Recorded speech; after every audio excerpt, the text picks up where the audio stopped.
I always believed our marriage was perfect, right up until the night I saw her car parked outside a motel. Man, what a gut punch that was.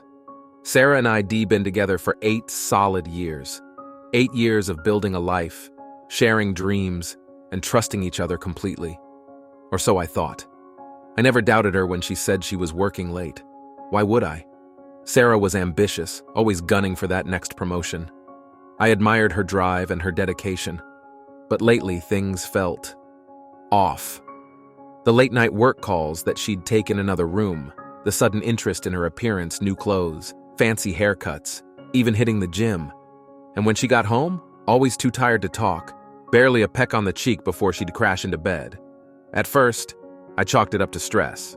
Her job was demanding, after all. But then the excuses started piling up. Sorry, babe, big project due tomorrow. Can I make dinner the team's ordering in? Dante, wait up, I've got a late meeting. It was that last one that finally broke the camel's back. A late meeting? At 9 p.m. on a Friday? Something in my gut twisted. I couldn't shake the feeling that something was very, very wrong. So I did something I never thought I'd do. I decided to follow her. The guilt hit me immediately as I trailed her car through the city streets. This wasn't to me. I wasn't the jealous, suspicious type. But as I watched her sleek sedan weave through traffic, my heart raced. Where was she going? The answer came all too soon. Her car pulled into the parking lot of the Starlight Motel, a seedy joint on the outskirts of town. The kind of place you go when you don't want to be seen. My hands shook as I parked across the street, watching her step out of the car. She looked around nervously before hurrying to one of the ground floor rooms.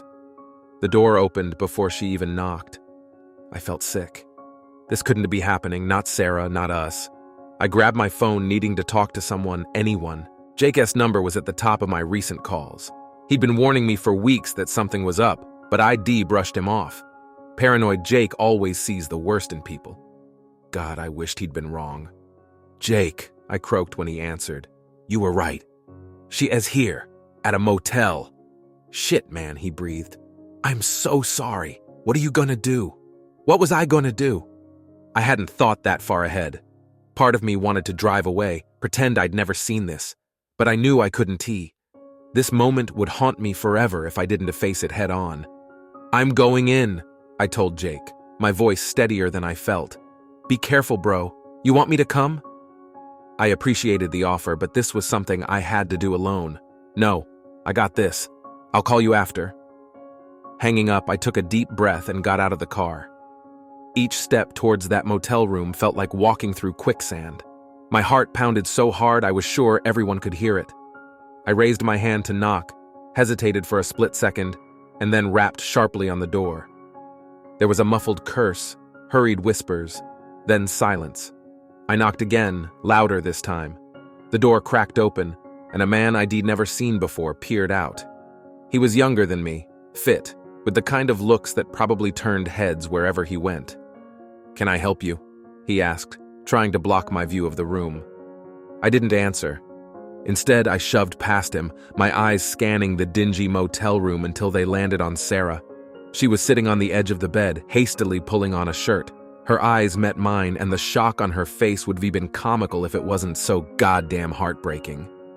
Tom, she gasped. What are you, Dante? I cut her off. Just Dante. The younger man, I assumed this was the coworker she'd been spending so much time with lately, stepped between us. Look, man, I think you should leave. I laughed, a harsh, bitter sound. Leave? You want me to leave? That's rich, coming from the guy screwing my wife. Sarah stood up, her face pale. Tom, please, let me explain. Explain what? I spat. How you've been lying to me for God knows how long. How you've been sneaking around behind my back? As the anger coursed through me, a small, detached part of my brain knew I needed proof. If this went south, then how could it not? I need evidence. My hand shook as I pulled out my phone and started snapping pictures. Sarah and her lover, the rumpled bed, clothes strewn across the floor. Each click of the camera felt like another nail in the coffin of our marriage. Stop it! Sarah cried, lunging for the phone. I held it out of her reach, backing towards the door. You don't get to make demands here, I said, my voice cold. Not anymore. I was about to leave, to walk out and never look back when Sarah's composure crumbled completely. She sank to her knees, tears streaming down her face. "I am sorry," she sobbed. "I am so sorry. I never meant for this to happen." I wanted to scoff, to tell her that of course she meant for it to happen. Affairs don't just materialize out of thin air. But the raw pain in her voice made me pause. It's not just sex," she hiccuped, looking up at me with red-rimmed eyes. I love him, Tom." And there it was, the final twist of the knife. I'd been prepared for the possibility of a purely physical betrayal. But love? That was a whole different ballgame. I staggered back, feeling like I'd been punched in the gut. Sarah reached for me, but I flinched away from her touch. "Don T," I said again, my voice barely above a whisper. Just Don T. I turned and walked out of that motel room, out of the life I thought we'd built together. The cool night air hit my face and I gulped it down, trying to clear my head. But all I could hear were Sarah's words, echoing over and over, "I love him." As I stumbled to my car, my phone buzzed. A text from Jake. "You okay, man? Was I okay?" I didn't even know what okay meant anymore. How do you be okay when your entire world has just imploded? I sat in my car for a long time, staring at nothing. Part of me wanted to go back in there to scream and rage and demand answers. But what good would that do? The truth was right there in front of me, ugly and undeniable. Eventually, I started the engine and drove home. Our home. The thought of going back to that empty house, filled with memories and broken promises, made me nauseous. But where else could I go? As I pulled into our driveway, I noticed Sarah's potted plants on the porch. She'd always loved gardening, spending hours nurturing her little green babies. Now those carefully tended flowers seemed to mock me. How could she put so much care into plants while letting our relationship wither and die? I unlocked the front door, half expecting Sarah to be there, ready with more excuses or apologies, but the house was dark and silent. I flicked on the lights, wincing at the cheerful family photos that lined the walls.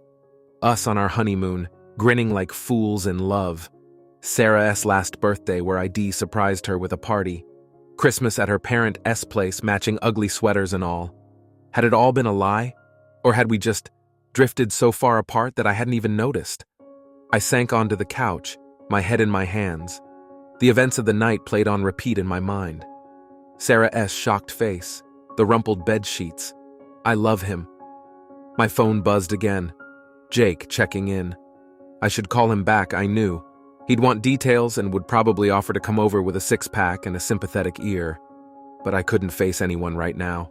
I couldn't even face myself. Instead, I pulled up the photos I'd taken at the motel.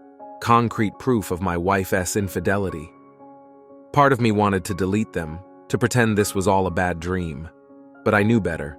These might be important later when the shock wore off and the practical matters of separation loomed. God, separation. Divorce. The words felt alien in my mind. This morning I'd been a happily married man. Now I was. What? Betrayed, alone, lost. I don't know how long I sat there staring at those damning photos. Minutes? Hours? Time seemed to have lost all meaning. It wasn't until I heard a key in the lock that I snapped back to reality. Sarah stood in the doorway, her makeup streaked with tears. She looked small and vulnerable. For a moment, I almost felt sorry for her. Almost. "Tom," she said softly, "we need to talk." I laughed, a harsh, broken sound. "Now you want to talk? Little late for that, Dawn, do you think?" She flinched but stepped further into the room. "Please, just let me explain." "Explain what?" I cut her off. "How you've been lying to me, sneaking around, throwing away 8 years of marriage for some fling?" "It's not a fling," she said, her voice barely above a whisper. "I told you I love him." Those words again. Each time I heard them, it felt like a fresh wound. "And what about me?" I asked, hating how broken I sounded. "Did you ever love me? Or was that a lie too?" Sarah's face crumpled. "Of course I loved you. I still do in a way. But it's different with Mark. He understands me in a way you never have." I wanted to argue, to point out all the ways ID tried to understand her over the years. But what was the point? She made her choice. So what now? I asked, suddenly feeling very, very tired. Sarah took a deep breath. I think we need some time apart to figure things out. I laughed again, bitter and hollow. Figure things out? There's nothing to figure out, Sarah. You cheated, you lied. It's over. Tom, please, no, I cut her off. Just no. I can do this right now. I can't even look at you. I stood up, grabbing my keys and wallet. Sarah reached for me, but I stepped back. I'm going to Jake S., I said. I'll be back tomorrow to get some of my stuff. After that, I don't know. As I walked out the door, leaving behind the wreckage of my marriage, I heard Sarah call out one last time. I'm sorry, Tom, I never meant to hurt you. But intentions didn't matter anymore. The damage was done. As I drove away from the only life I'd known for the past 8 years, I realized that nothing would ever be the same again. The road ahead was dark and uncertain. But one thing was crystal clear: my perfect marriage, the life I thought we'd built together, was nothing but a beautiful lie. Sleep was a distant memory that night. I tossed and turned on Jake's lumpy couch, my mind a whirlwind of betrayal and disbelief. Every time I closed my eyes, I saw them together, Sarah and her coworker, tangled up in those cheap motel sheets. The image burned like acid in my brain. By the time the sun crawled over the horizon, I was a mess of exhaustion and rage. Jake tried to get me to eat something, but the thought of food made my stomach churn. I needed answers. I needed to confront Sarah. You sure about this, man? Jake asked as I headed for the door. Maybe give it a day, cool off a bit? I shook my head. I can wait. I need to know everything. The drive home was a blur. Before I knew it, I was standing in our living room facing Sarah. She looked like hell hair, a mess, eyes red and puffy. Good. At least I wasn't the only one suffering. How long? I demanded, my voice raw. Sarah flinched. Tom, how long? She sighed, sinking onto the couch. 4 months. 4 months. A third of a year. All those late nights, all those excuses, I felt sick. Why? I asked, hating how broken I sounded. Wasn't I enough? Sarah's eyes welled up. It's not about you, Tom. I needed to find myself. I felt lost, stuck in a life that didn't fit anymore. And you couldn't talk to me about that? We're supposed to be partners, Sarah. I know, she sobbed. I tried, but you never seemed to understand. Mark, he gets me in a way you never have. Mark. Even his name made my blood boil. So that's it? 8 years of marriage thrown away because some guy gets you? Sarah shook her head. It's more complicated than that. I love him, Tom. I didn't mean for it to happen, but I do. Each word was like a knife to the gut. I paced the room, trying to process it all. What about our plans, the house we were saving for, kids? Was that all bullshit? No, Sarah insisted. I meant all of that. I changed. We changed. I laughed bitterly. No, Sarah, you changed. I am still the same guy who vowed to love you forever. Guess that was a one-way street, huh? The argument went on for hours. By the end, I felt hollowed out and empty. Sarah cried, apologized, and tried to explain, but no explanation could fix the shattered trust between us. As I left, she called out, "What are we going to do now?" I turned back, my hand on the doorknob. I don't know about you, but I'm going to try to pick up the pieces of the life you just blew apart. The next few weeks were a nightmare. I couldn't focus at work, spending hours staring blankly at my computer screen. My boss, Dave, pulled me aside more than once, concern etched on his face. Everything okay, Tom? You seem off. I mumbled excuses about not feeling well, about stress at home, but the truth was, I was drowning. Every aspect of my life was tainted by Sarah's betrayal. Our favorite restaurants? Couldn't stomach the thought of eating there. The shows we watched together. Each episode is a minefield of shared jokes and memories. Even our bed was off limits. I slept on the couch, unable to face the place where we shared so many intimate moments. Sleep, when it came, was fitful and plagued by dreams. In them, I'd walk in on Sarah and Mark in increasingly bizarre scenarios at our wedding, in my childhood home, on my desk at work.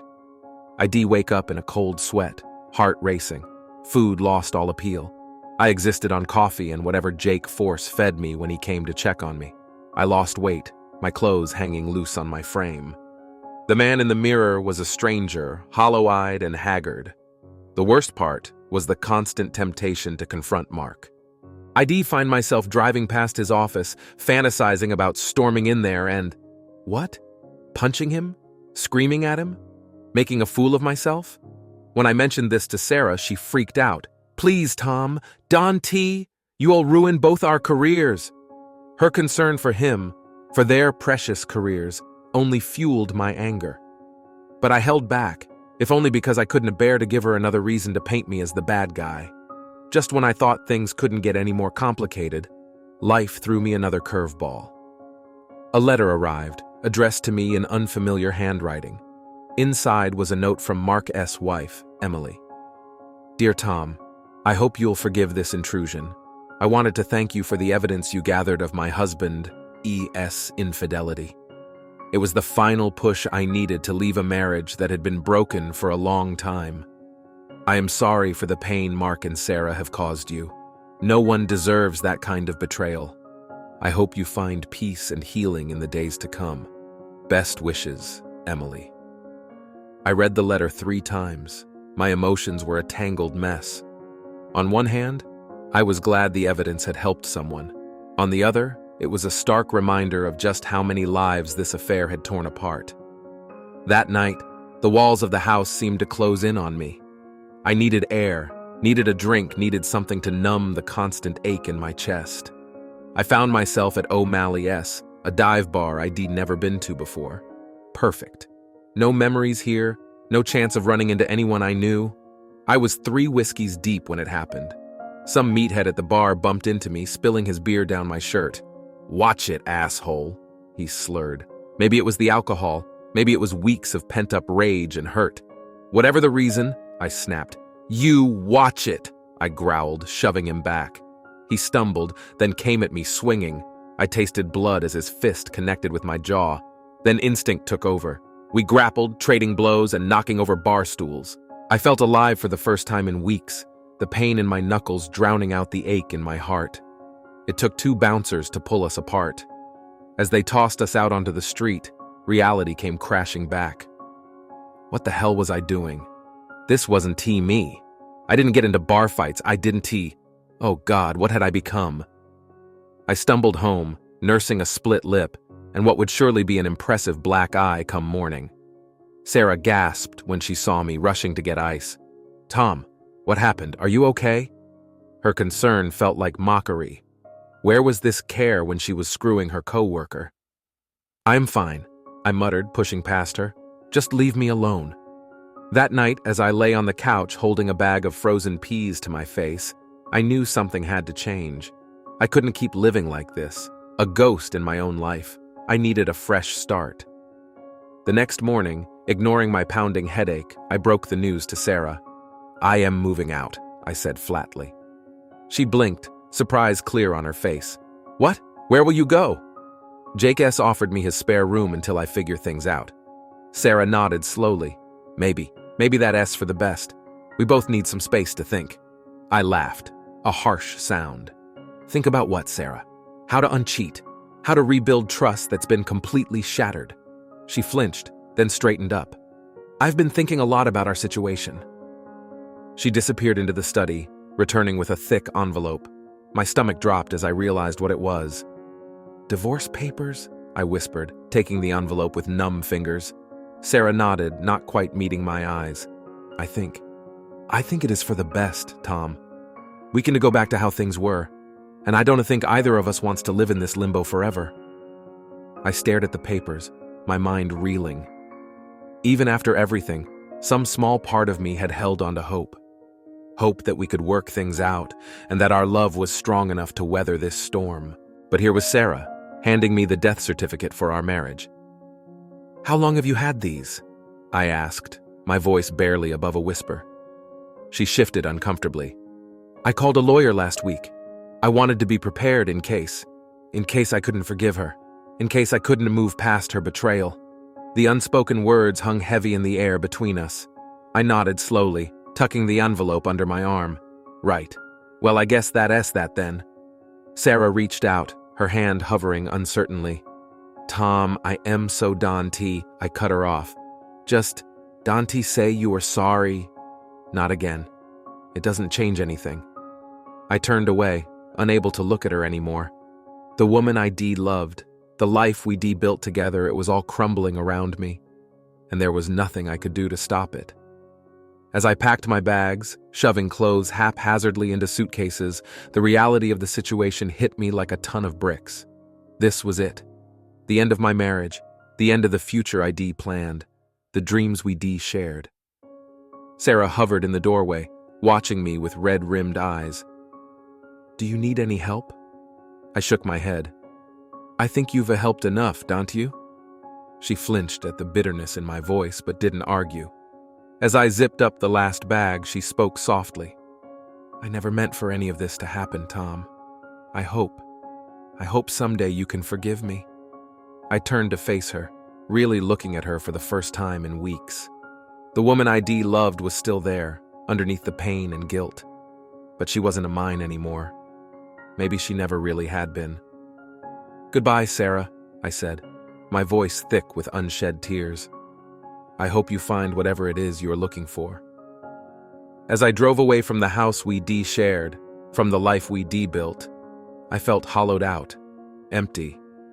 The divorce papers sat on the passenger seat, a physical reminder of how quickly everything can fall apart. I had no idea what the future held. All I knew was that nothing would ever be the same again. The road ahead was dark and uncertain, but I had no choice but to face it head on. After all, what else could I do? The life I'd known was gone, shattered by betrayal and lies. All that was left was to pick up the pieces and try to build something new from the wreckage. As I pulled up to Jake S.'s place, I took a deep breath. This was it, the first day of my new life. A life without Sarah, without the dreams we shared. It was terrifying. It was heartbreaking. But it was also, in some small way, a chance at a fresh start. A chance to rediscover who I was without her. To build a life on my terms. I grabbed my bags and headed inside, leaving behind the man I used to be. The road ahead would be hard, but I'd face it one day at a time. After all, what other choice did I have? The loneliness hit me like a freight train. Jake's spare room was fine for a while, but I knew I couldn't crash there forever. So I found myself in a small apartment on the outskirts of town. Dingy doesn't even begin to describe it. The walls were paper thin, the plumbing temperamental at best, and there was a persistent smell I couldn't quite place. But it was mine, and it was away from the memories that haunted every corner of the house Sarah and I had shared. The quiet was the worst part. I'd never realized how much background noise Sarah provided her humming as she cooked. The tap, tap, tap of her fingers on her laptop, even the soft sound of her breathing at night. Now, the silence pressed in on me from all sides, suffocating in its intensity. I tried to fill it with TV, with music, with anything I could think of. But nothing could drown out the thoughts that swirled endlessly in my head. What had I done wrong? Could I have prevented this? Was I so blind that I didn't see it coming? Work became my refuge, the only place where I could lose myself for a few hours. I threw myself into projects, staying late and coming in early. Anything to avoid going back to that empty apartment. But even work couldn't protect me from reality forever. About a month after I moved out, I overheard two coworkers gossiping in the break room. Did you hear about Sarah from accounting? She's dating that new guy in marketing now. Mark, I think his name is. No way! Isn't she married? Was married? They're getting divorced. Messy business from what I hear. I felt the blood drain from my face. Of course, I knew Sarah was seeing Mark, but hearing it discussed so casually, like office gossip. It made it real in a way it hadn't been before. From that day on, it seemed like I saw them everywhere, holding hands as they walked down the street, laughing together in a cafe. Once, I even spotted them kissing in the parking lot of our office building. Each sighting was like a knife to the heart. They looked so happy, free. While I was drowning in misery, they were building a new life together. The unfairness of it all made me want to scream. Jake, bless him, tried his best to keep me distracted. He dragged me out to bars, to baseball games, and even on a disastrous double date that ended with me nearly in tears in the restaurant bathroom. But nothing could shake the cloud of depression that had settled over me. "Look, man," Jake said one night after ID had one too many beers and was wallowing in self-pity, "I think you need to talk to someone. A professional, I mean."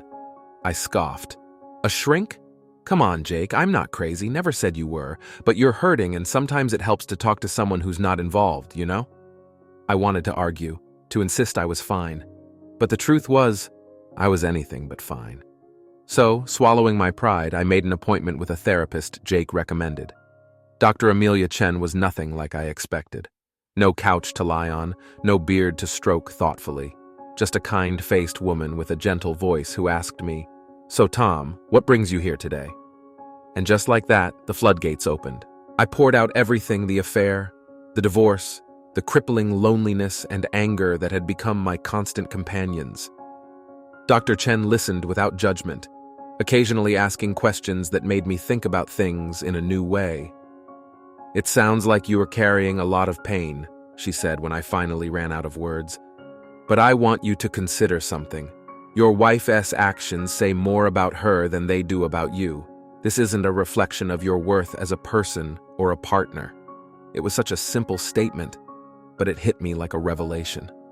For weeks, I'd been blaming myself, wondering what I could have done differently. But maybe this wasn't my fault at all.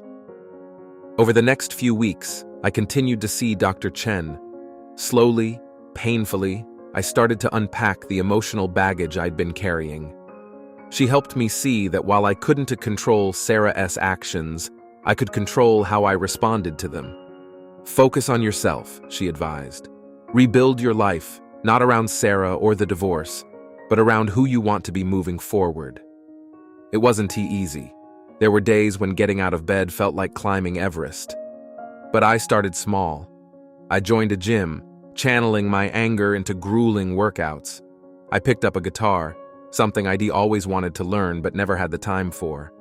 I even started volunteering at a local animal shelter, finding comfort in the unconditional love of the dogs and cats there. Bit by bit, I started to feel like myself again.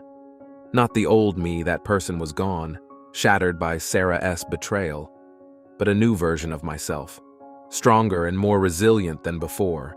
And then, just when I thought I was making progress, life threw me another curveball. It was a Friday night, and Jake had convinced me to try out a new restaurant downtown. "Come on," he cajoled. "You can hide in your apartment forever. Live a little." Reluctantly, I agreed. The place was trendy and crowded, not my scene. But the food smelled amazing, and I had to admit it felt good to be out among people again. We were halfway through our meal when I saw them. Sarah and Mark are seated at a corner table, looking cozy and intimate. My stomach lurched. Appetite vanished in an instant. "We should go," I muttered to Jake, already half out of my seat. But it was too late. Sarah had spotted us, her eyes widening in surprise. She whispered something to Mark, who turned to look our way. I froze, caught between the urge to flee and a sudden, overwhelming anger. How dare they be here, flaunting their happiness in my face? Before I knew what I was doing, I was on my feet, striding towards their table.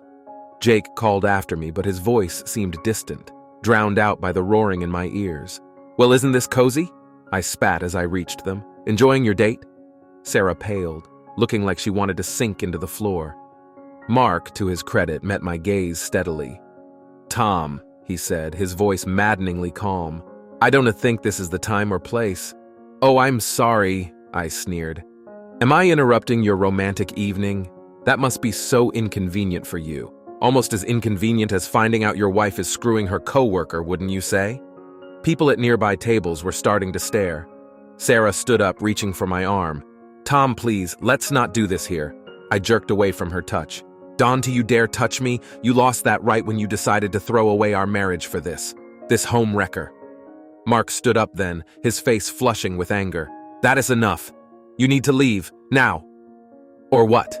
I challenged, stepping closer. "What are you going to do, Mark? Haven't you taken enough from me already?" I don't know who threw the first punch. All I know is that one moment we were glaring at each other, and the next we were grappling, knocking over chairs and sending glasses crashing to the floor. I felt a savage satisfaction as my fist connected with Mark's jaw. All the anger, all the pain of the past months, I poured it all into that fight. Sarah was screaming and other diners were shouting, but it all faded into background noise. It wasn't tea until I felt strong hands pulling me away that I realized what was happening. "Break it up!" a gruff voice commanded. I blinked, finding myself face to face with two uniformed police officers. "What's going on here?" Reality came crashing back. I was standing in the middle of a trashed restaurant, my knuckles bloody, surrounded by shocked onlookers. Sarah was crying. Jake looked horrified, and Mark was watching me with a mixture of pity and contempt that made me want to hit him all over again. "Officer," Mark said, dabbing at a cut on his lip. "I'd like to press charges." My heart sank. This was it. I'd well and truly hit rock bottom. As the officers led me away in handcuffs, I caught one last glimpse of Sarah. The look on her face, a mix of disappointment, fear, and something that might have been regret, would haunt me for a long time to come.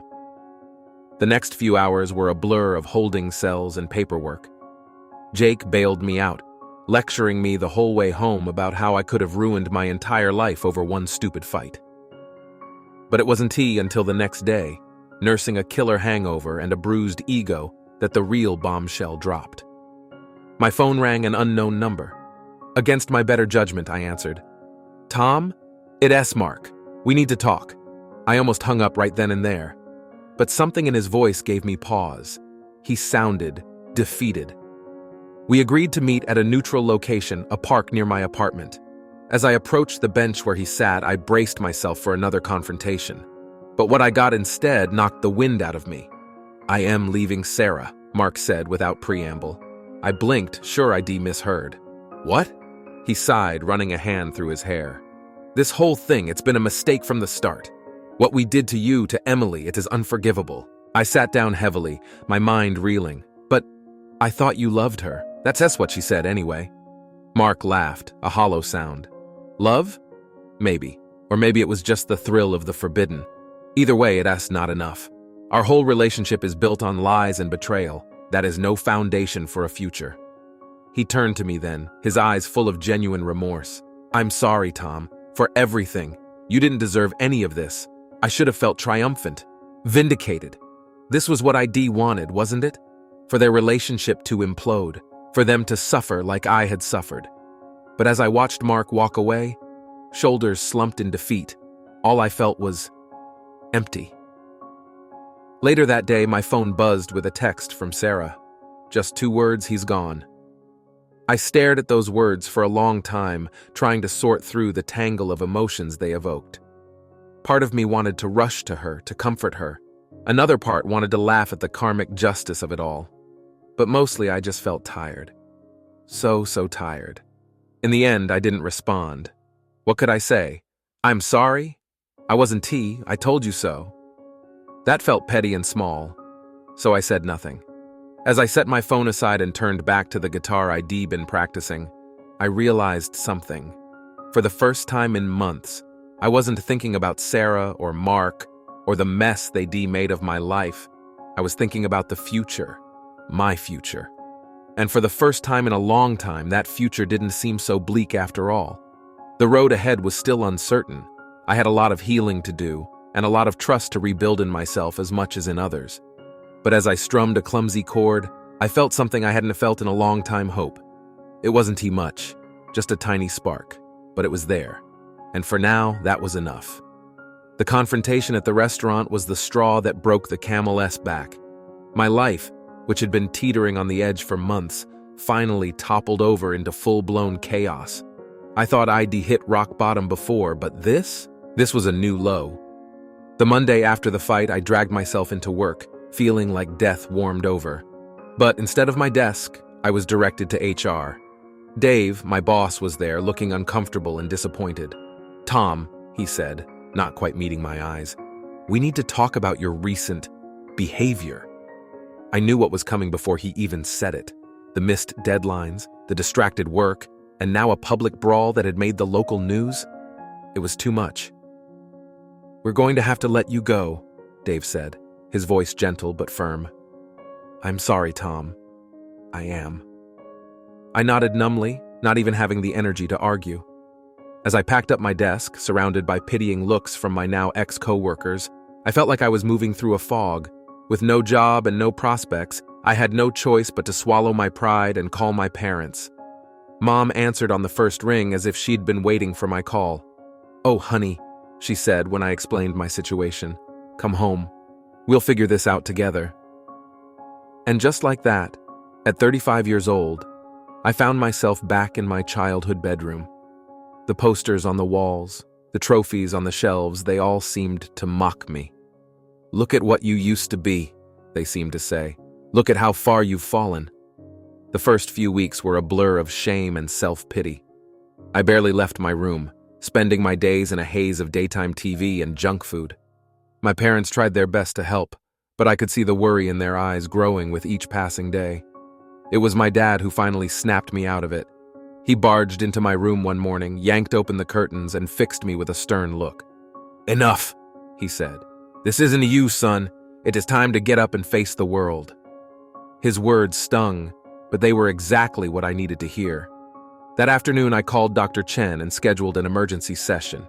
In her office, surrounded by the familiar calm of her presence, I finally let it all out. The fight, losing my job, moving back home, I spilled it all in a torrent of words and tears. When I finally ran out of steam, Dr. Chen leaned forward, her eyes kind but determined.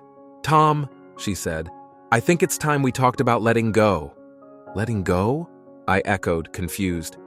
She nodded. "Of Sarah, of your old life, of the pain you were carrying. It's weighing you down, keeping you from moving forward." I shook my head. "I don't know how," I admitted. "Every time I think I am making progress, something happens and I am right back where I started." "That's because you are still defining yourself by your relationship with Sarah," Dr. Chen explained. "You need to rediscover who you are without her.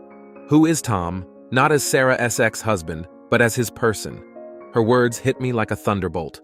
Who was I? I realized I didn't know anymore. "I have a suggestion," Dr. Chen said. "Have you ever considered traveling?" I blinked, caught off guard by the change in topic. "Traveling? I mean, Sarah and I talked about it, but we never." "Not with Sarah," she interrupted gently. "Just you. A chance to step out of your comfort zone, see new places, and meet new people. To find yourself again." The idea terrified me. I hadn't been on my own in so long. But as Dr. Chen outlined her thoughts, I felt a tiny spark of excitement ignite in my chest. Maybe this was exactly what I needed. Over the next few weeks, that spark grew into a flame. I researched destinations, planned itineraries, and for the first time in months, felt a sense of purpose. My parents, seeing the change in me, were fully supportive. "Just promise you'll call," Mom said, hugging me tight as I prepared to leave. "And be safe." Dad clapped me on the shoulder, his eyes suspiciously bright. "Go find yourself, son. We'll be here when you get back." As I boarded the plane for my first stop, a small coastal town in Portugal, I felt a mix of terror and exhilaration. This was it, a clean slate, a chance to reinvent myself. The first few days were rough. I felt out of place and awkward in my skin. But slowly, as I explored winding cobblestone streets and sat in tiny cafes, I began to relax. No one here knew me as Tom, the guy whose wife cheated on him. I was just Tom, a traveler passing through. I moved on to Spain, then Italy, each place leaving its mark on me. I tried new foods, stumbled through conversations in broken local languages, and slowly began to remember what it felt like to enjoy life again. It wasn't all smooth sailing. There were nights when the loneliness hit hard, when I missed the familiarity of home. But each time I pushed through, reminding myself why I was doing this. As the weeks turned into months, I felt myself changing. The anger that had been my constant companion began to fade. The pain, while still present, became more of a dull ache than a sharp stab. And then, just as I was starting to feel like myself again, life threw me another curveball. I was on a small Greek island, sitting at a beachside bar, when I got the email. It was from Sarah's lawyer. The divorce was final. We had sold the house and split the proceeds. It was over. I stared at my phone, waiting for the wave of grief to hit. But instead, I felt relief. It was done. I could finally, truly move on. That night, as I walked along the beach, I composed a mental letter to Sarah. All the things I'd wanted to say but never could. How much she'd hurt me, how angry I'd been, but also how I hoped she'd find happiness, real happiness this time. I never sent that letter. But the act of composing it, of finally letting go of all that pent-up emotion, felt cathartic. The next morning, I woke up feeling lighter than I had in months. As I sat at a small cafe, sipping strong Greek coffee and watching the sunrise over the sea, I felt at peace. And that is when I met her. "Mind if I join you?" a voice asked. I looked up to see a woman about my age, a backpack slung over one shoulder. Everywhere else is full. I gestured to the empty chair across from me. "Be my guest." Her name was Olivia. She was American, like me, on her journey of self-discovery. We got to talking, and before I knew it, hours had passed. There was something about Olivia that put me at ease. Maybe it was her easy laugh or the way she listened intently when I spoke. Or maybe it was the hint of sadness in her eyes that told me she'd been through her struggles. As the sun began to set, casting a golden glow over the water, Olivia turned to me with a wry smile. "So," she said, "what's your story? What brings you to this little corner of the world?" I hesitated for a moment, then decided to be honest. "I am recovering from a divorce," I admitted. "My wife, she cheated on me with a coworker." I waited for the pity, the awkward silence that usually followed that revelation. But Olivia just nodded, understanding in her eyes. "I get it," she said softly. "My fiancé left me for his ex a month before our wedding, told me he'd made a mistake, that she was his true love." She made air quotes around the words, rolling her eyes. We spent the rest of the evening swapping war stories, laughing at the absurdity of our situations. It should have been depressing, rehashing all that pain, but somehow, with Olivia, it wasn't tea. It felt healing. As we parted ways that night, exchanging numbers with promises to keep in touch, I realized something. For the first time since Sarah's betrayal, I connected with someone. Connected, not just surface-level small talk. Over the next few weeks, Olivia and I kept running into each other. It turned out we were on similar travel routes. We explored ancient ruins together, got hopelessly lost in winding city streets, and stayed up late talking about everything and nothing. I found myself looking forward to seeing her, sharing my discoveries, and hearing about her. And slowly, almost without me noticing, something began to change. It wasn't love, not yet. We were both too bruised, too cautious for that. But it was possibility. A glimpse of what could be if we were brave enough to try again. One night, as we sat on a beach watching the stars come out, Olivia turned to me. "You know," she said, "I never thought I'd be able to trust anyone again after what happened, but being around you, it makes me want to try." I felt my heart skip a beat. "Yeah," I said softly, "me too." We didn't rush into anything. We both knew we had healing to do and trust to rebuild. But as I boarded my flight home a few weeks later, it was with Olivia's promise to visit ringing in my ears. Landing back in my hometown felt surreal. Everything looked the same, but I knew I was different, changed in ways I was still discovering. My parents were overjoyed to see me, peppering me with questions about my travels. As I regaled them with stories of my adventures, I caught a glimpse of myself in the mirror. The man looking back at me was tanned, smiling, eyes bright with life. I hardly recognized him. In the weeks that followed, I threw myself into rebuilding my life. I found a new job, one that excited me in a way my old one never had. I reconnected with friends I'd neglected during my marriage and divorce.